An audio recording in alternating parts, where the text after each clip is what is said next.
Bonjour à toutes et à tous et bienvenue dans cette nouvelle vidéo. Tu as lu le titre, un double avis lecture cette fois. Oui, je rattrape mes deux derniers avis lecture de 2024, les deux derniers livres que j'ai lus en 2024 et que je n'ai pas encore eu le temps de vous chroniquer si présent. Allons-y, c'est parti. On va commencer, t'as vu l'image, par le pire des Noëls de tous les noms que tu peux voir là. Voilà, je vais vous faire la liste. Attends, bouge pas. On a Agnès Abécaris. Alors, si j'écorche des noms, j'en suis désolé. T'as le droit de me corriger dans les commentaires, hein. Barbara Abel, avec l'aide précieuse de Gabriel Goffo. Amélie Andrieux, Olivier Ball, Jean-Luc Bizian, Mireille Calmel, Maxime Chatham, Olivier Descos, ou Descos, je ne sais pas. Sébastien Drouin, Eric Giacometti, Johanna Gustafsson, David Cara, Alexis Lebsker, Nicolas Lebel, Mathias Malzieux, pardon, Bernard Minier, Olivier Norek, Nico Takian, Franck Tillier, Bernard Werber et Eric Witzel, ou Witzel, je ne sais pas. Donc il y avait deux trois noms là-dedans que je ne connaissais pas. Alors, qui Amélie Andrieux, ça ne me disait rien. Jean-Luc Bizian, j'ai déjà entendu ce nom-là, mais je sais pas ce qu'il a écrit. Traitez-moi d'un culte si vous voulez. David Cara aussi, j'ai peut-être vu passer le nom, mais c'est pas, voilà, ça me disait pas grand-chose. Tout le reste, Mathias Malzieux, j'ai déjà vu le nom, ouais, mais pas plus que ça.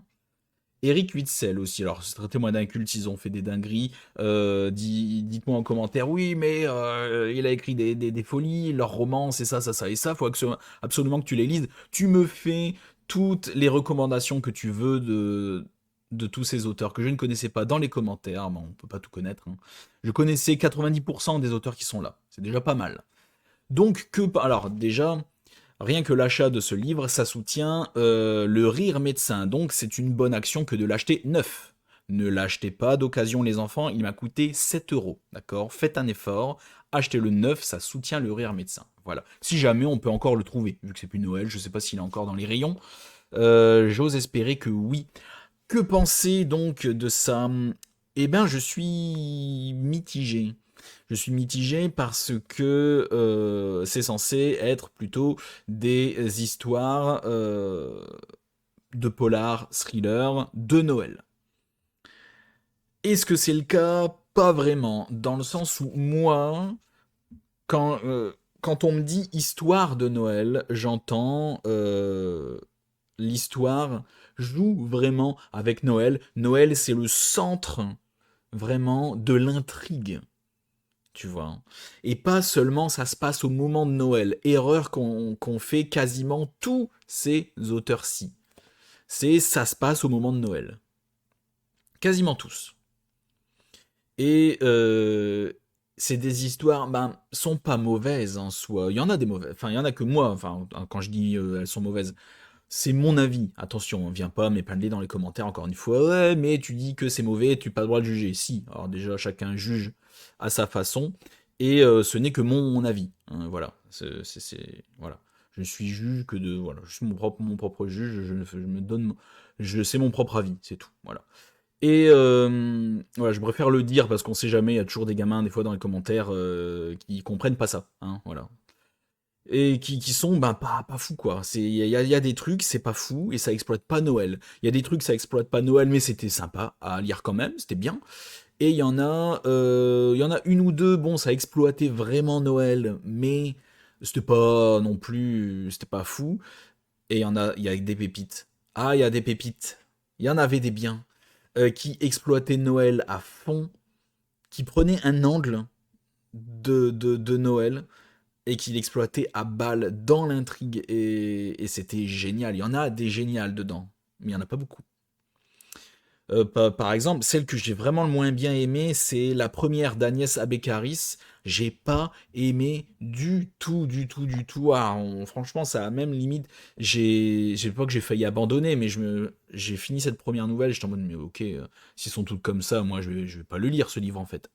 Pas du tout. Parce que tous les personnages mis en scène, c'est les auteurs de la Ligue de l'Imaginaire. Pas tous, évidemment. Mais il y en a quand même pas mal. Et j'étais en mode. C'est une fausse bonne idée, en fait. C'est une putain de fausse bonne idée, surtout que l'histoire elle est pas dingue non plus. J'ai pas accroché du tout, non, j'ai pas aimé en fait. J'ai pas aimé du tout. Ah non, non, non, non, franchement. Alors je pourrais plus vous dire exactement toutes les histoires, de quoi ça parle exactement, parce que ça fait déjà un moment que je l'ai lu. J'ai dormi depuis, et donc je m'en souviens plus. Voilà, pas tous.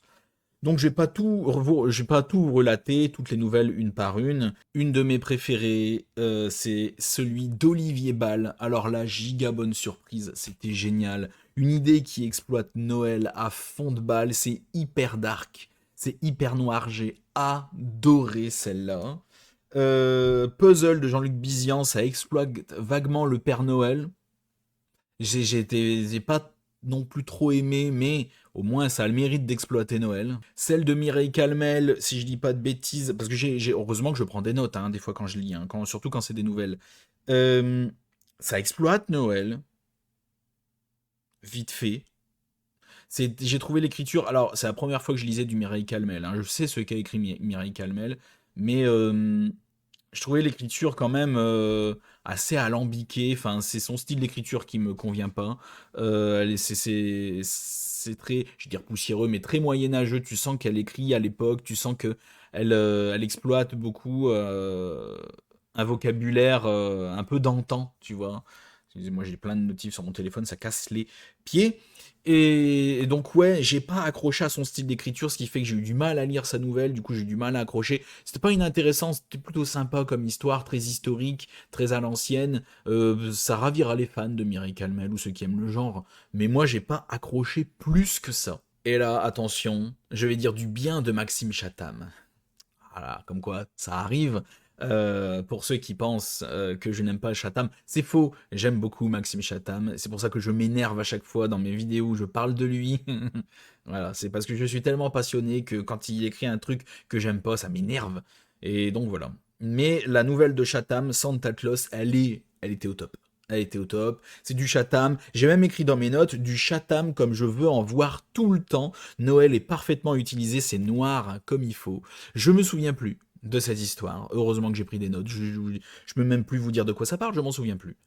Mais je me souviens des sensations que j'ai eues en la lisant. C'était trop bien. Faites-moi confiance, c'était vraiment trop cool. Celle de Sébastien Drouin aussi, 97, était bien cool. La malédiction du presbytère d'Éric Giacometti était pas mal, c'était plutôt bien. Le divin enfant de Johanna Gustafsson, par contre, l'a pas compris.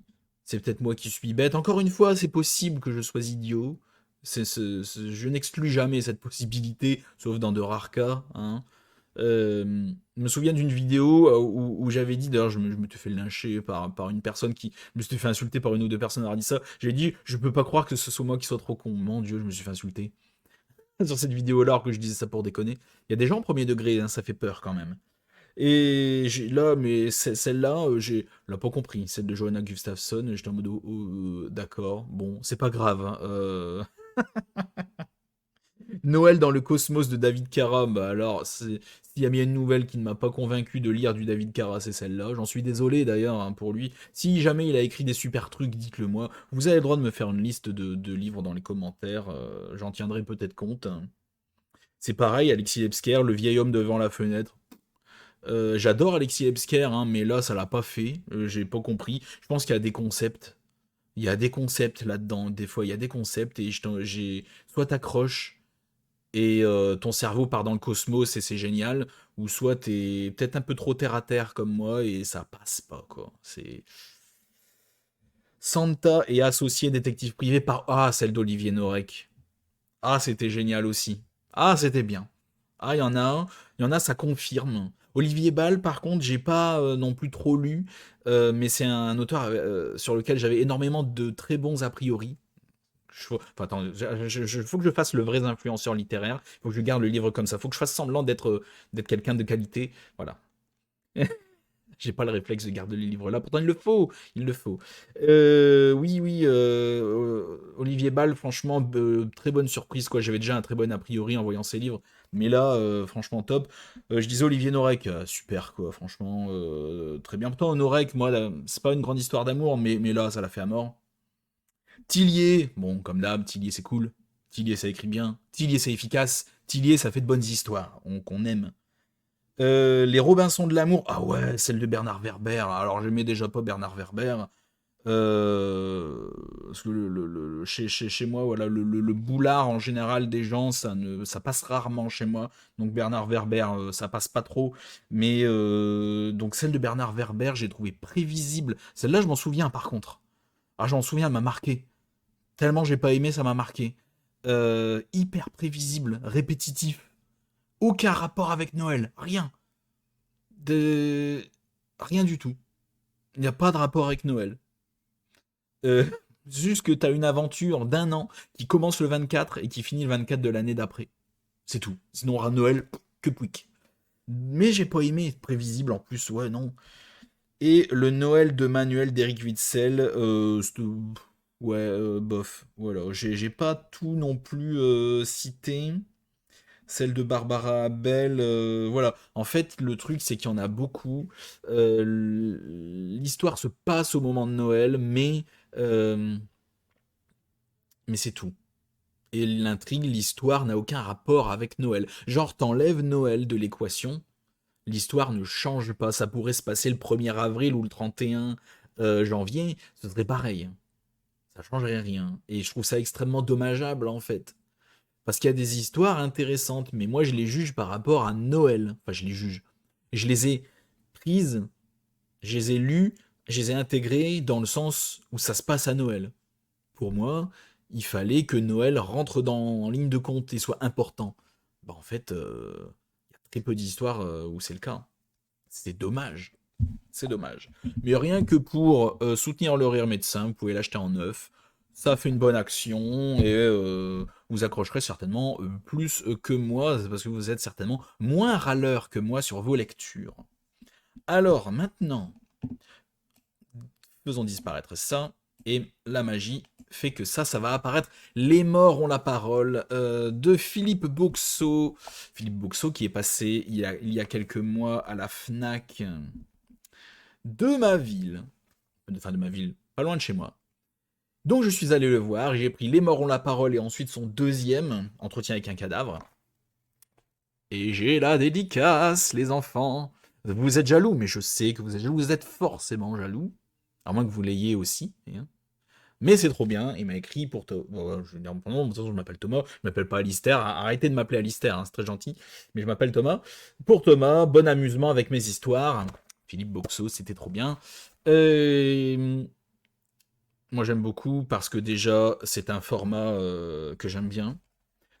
C'est un court roman, il fait genre 104. Enfin, c'est pas un roman, c'est une suite de nouvelles, on va dire, une suite d'histoires. Il fait 180 pages passées, j'ai bien aimé.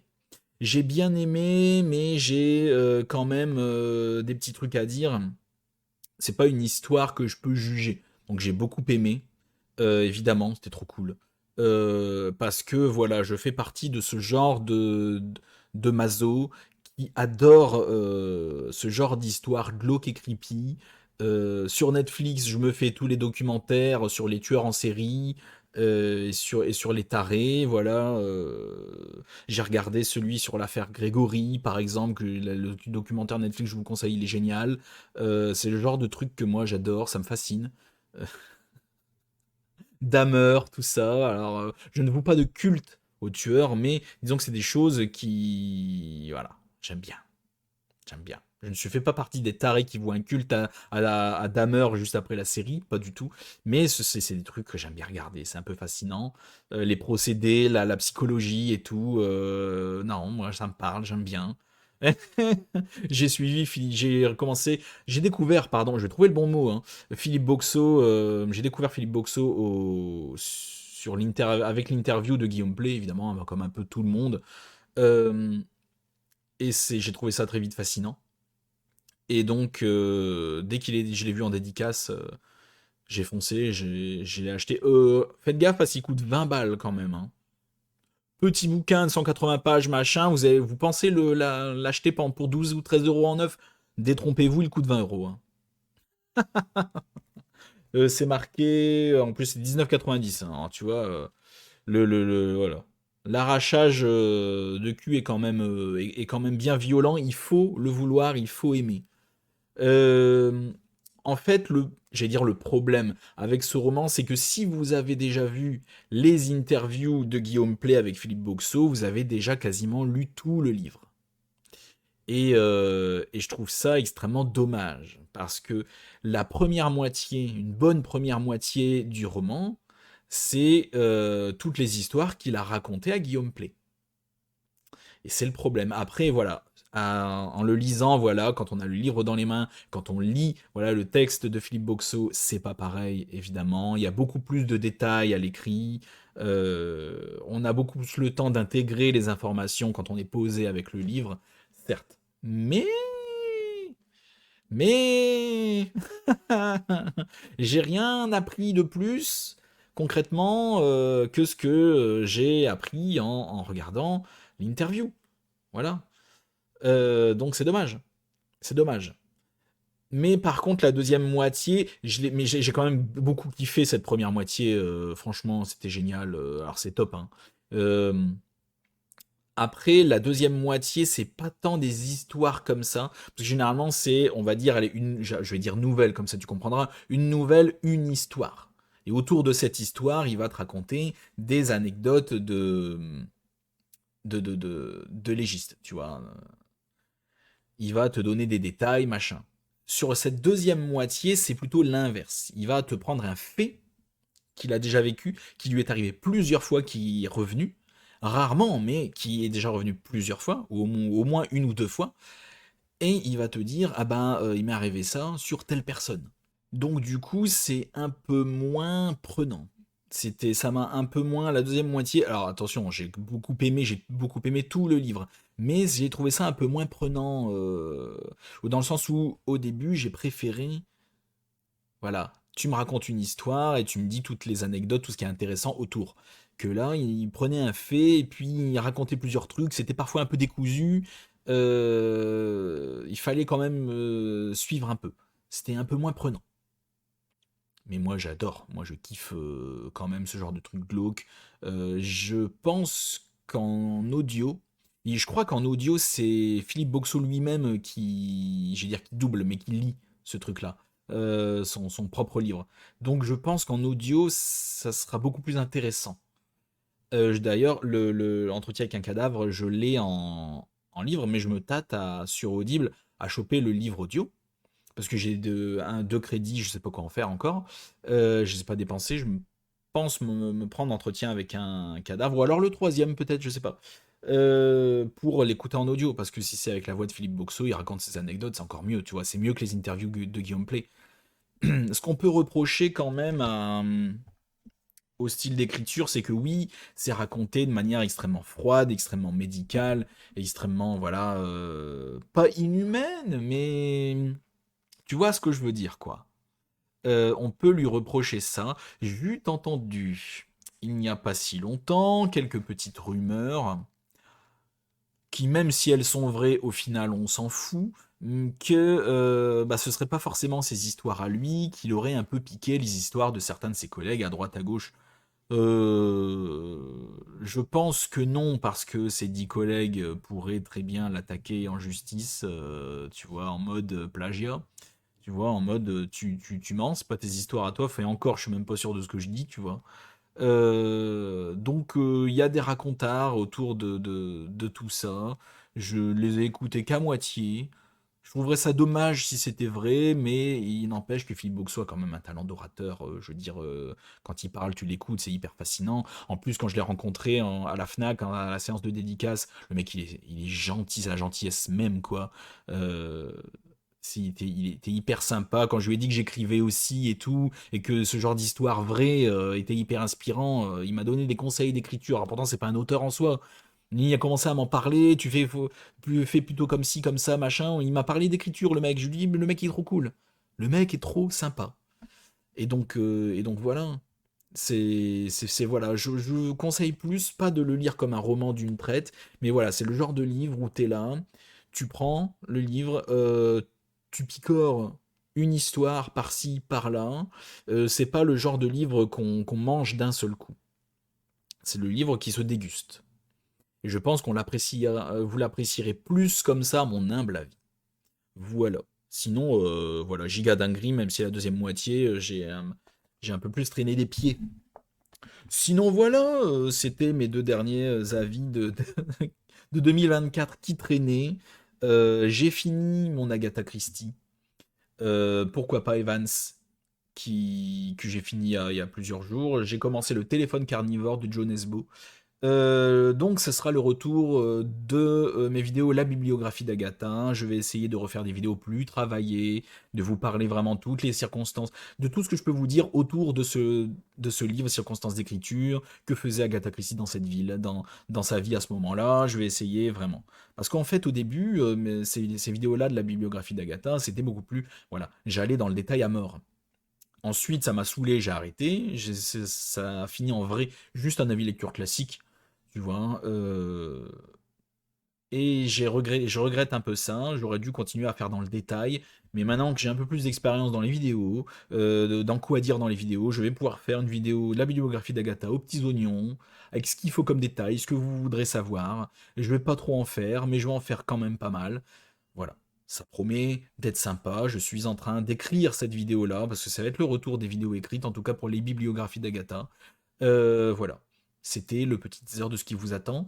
J'ai envie de faire aussi, dans les prochains jours, une vidéo sur ce que je prévoirais de faire en 2025, ce que j'ai envie, ce que j'ai plus envie de faire, ce que j'ai envie de faire. Une vidéo aussi, peut-être présentation, nouvelle vidéo présentation à mettre en tête de ma chaîne, en mode bonjour, je suis un booktuber, voilà une petite vidéo de présentation. Et comment je vois aussi mon avis sur l'écriture, plusieurs sujets sur le Bookstagram, le Bookthread, le BookTok et mon avis là-dessus. D'ailleurs, si tu es un collègue booktubeuse ou booktuber ou chroniqueuse sur Instagram, machin, et et que ça te dirait d'en discuter avec moi en vidéo, parce que c'est pour refaire une vidéo. Donc si tu as un Discord ou un truc comme ça pour qu'on puisse discuter, ce serait sympa si tu es d'accord. Moi, c'est que je te connais déjà, hein, c'est important. Ben moi, je suis intéressé pour tourner une vidéo pour parler des réseaux littéraires, parce que je pense qu'il y a matière à débattre et que ça puisse faire une vidéo intéressante. Voilà, je lance un appel. Merci à tous d'avoir regardé la vidéo jusqu'au bout. N'hésite pas à la liker, la partager, t'abonner à la chaîne si ce n'est pas déjà fait. En attendant, la prochaine vidéo. Merci à tous. Et à la prochaine chez Alistair.